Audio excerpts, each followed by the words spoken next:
کسی محلے میں ایک امیر آدمی نے نیا مکان بنایا اور وہاں آ کر رہنے لگا۔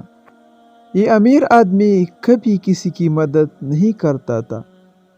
اسی محلے میں کچھ دکاندار ایسے تھے جو خود امیر نہیں تھے لیکن لوگوں کی مدد کیا کرتے تھے۔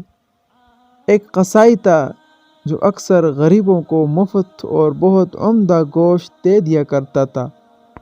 ایک راشن والا تھا جو ہر مہینہ کچھ گھرانوں کو ان کے گھر تک مفت راشن پہنچا دیتا۔ ایک دودھ والا تھا جو بچوں والے گھروں میں مفت دودھ پہنچاتا۔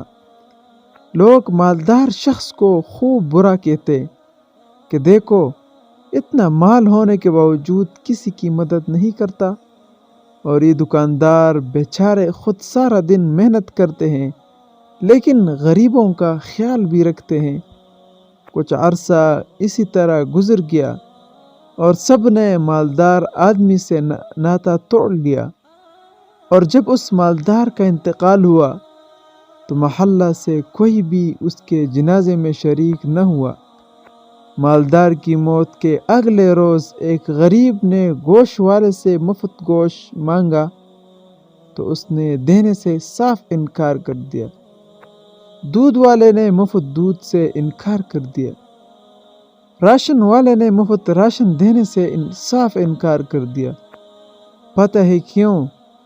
ان سب کا ایک ہی جواب تھا، اب تمہیں یہاں سے کچھ بھی مفت نہیں مل سکتا، کیونکہ وہ تمہارے پیسے ادا کرتے تھے، کل دنیا سے چلا گیا ہے۔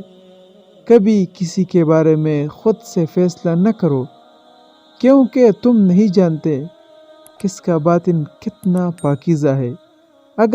بھائیو دوستو، اگر آپ کو ویڈیو اچھی لگی ہو تو ثواب کی نیت سے شیئر ضرور کیجیے۔ خدا حافظ، اپنا خیال رکھیں۔